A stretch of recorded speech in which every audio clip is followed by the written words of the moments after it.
Hi, I'm Srishti Chaudhary and we are here for a policy explainer.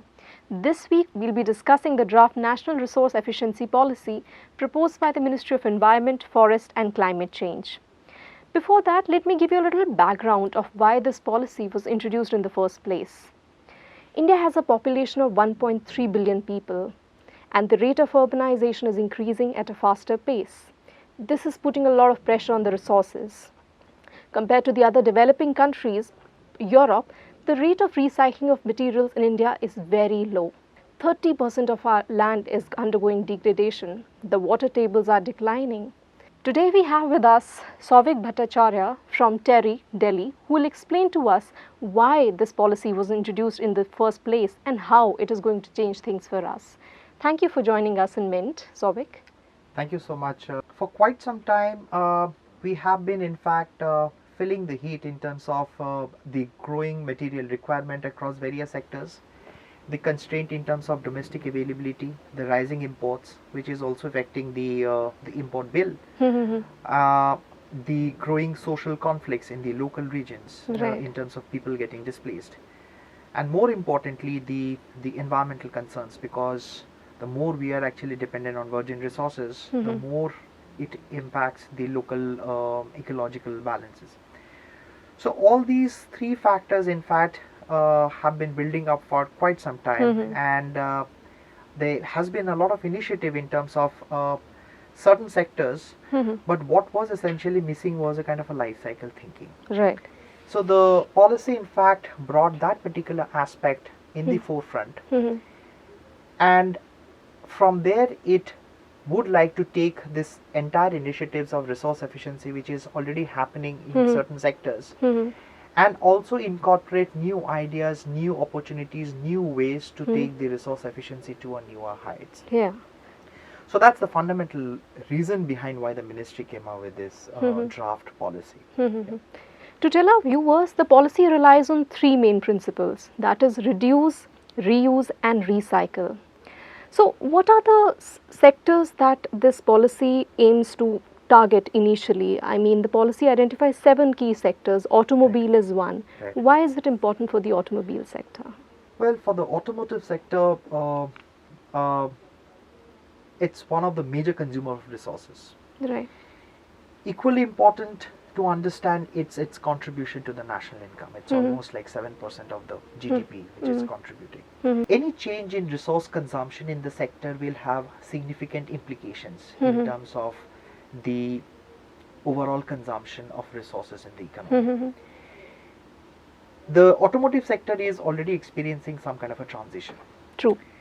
The government of India introduced the mandation of the Bharat Stage 6, and in fact India has been one of the countries that bypassed, in fact rather the country that bypassed BS5 and directly moved to BS6. Right. And at the same time the government of India in fact wants to promote electric vehicles. Now I'm coming to, when I actually talk of the electric vehicles, this particular sector would be requiring a lot of newer materials, although it's still not clear like which kind of materials in the batteries as well as in the powertrain would be really effective in terms of both the prices and material availability. But largely what we understand at this point of time is that there is depth in scarcity, there's a scarcity of materials. So this is the right time for the industry to in fact have a strategic positioning in terms of how they want like to use this kind of resources to be utilized in the sector. To add to it, we need to reduce our wastage, Right. and it creates a lot of opportunities for us Right, in the right, industrial right, sector right. to use that space for Right. what do you think about it? Yes, so you mentioned about the 3 R's. In fact, the policy talks about the 6 R's. So it's reduce, reuse, recycle, and refurbish, remanufacture, and redesign. Redesign. So the opportunities of 6 R's lie at each and every stage of a value chain. So right from mining or like procurement of materials to production to manufacturing, assembly, product usage, and end of life. So it is all about tapping those opportunities of the 6 R's across the life cycle to see that how we can actually have the maximum decoupling of material consumption Mhm. across this for different sectors Mhm.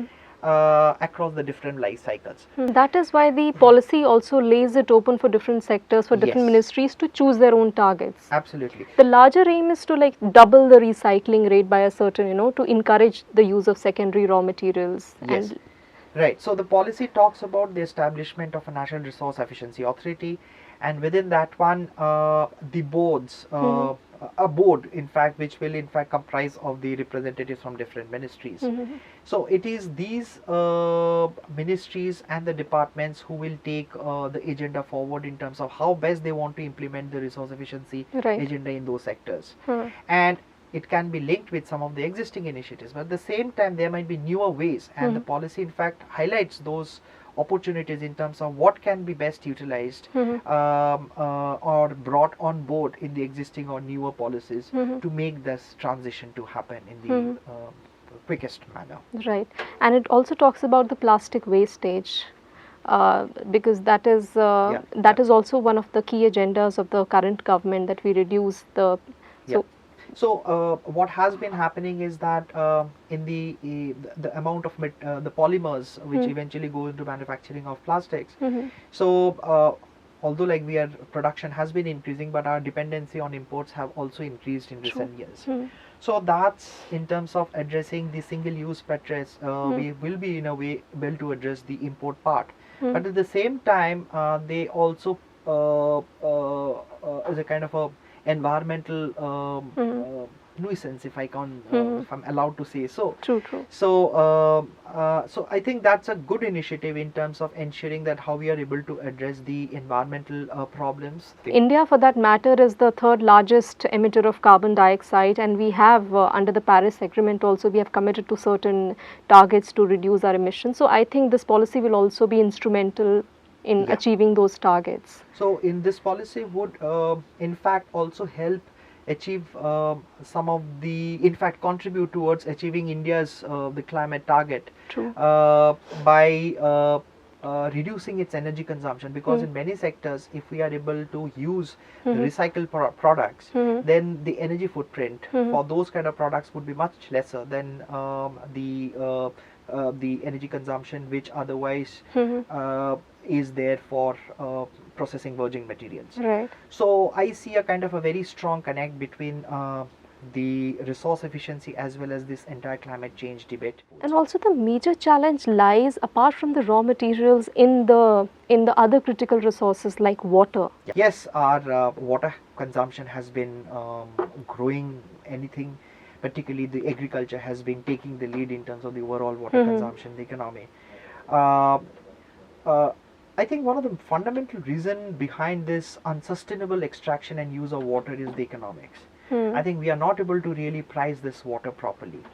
And also the energy which is used to extract that water. So I think these two resources, both the energy which is used to extract that water as well as the water which is being used, needs to be appropriately priced. And when we actually see the correct price coming, which is a kind of a reflection of the environmental scarcity, the environmental problem and the resource scarcity, then in a way the consumer will start responding to that price signal in a manner that will be more responsive towards the use of these resources in different sectors. So this is the right time that we position ourselves to fulfill the needs of the future generations. Right.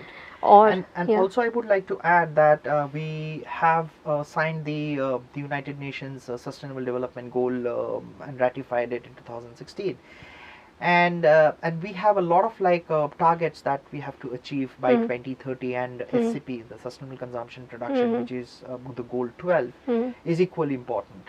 And but at the same time, as the policy highlights, that there are also other goals which has direct or indirect linkages of our resource efficiency is concerned. So in a way, if we are able to address if we have to address these kind of targets in the SCP as well as in other goals, then we need a kind of a policy that will be able to bring all the players together, and everybody will be able to really understand why it is so critical at this particular time, because we are not talking about economic growth in the short term. We have to as a sustainable growth for the next 20, 30, 40 years. Right. And if you don't start thinking, planning right at this moment, then definitely it's a kind of a bus that is missed. Yeah, true. Thank you so much, Souvik, Thank you for so much. being with us and explaining the policy, decoding it for us. Stay tuned to Live Mint. Thank you so much.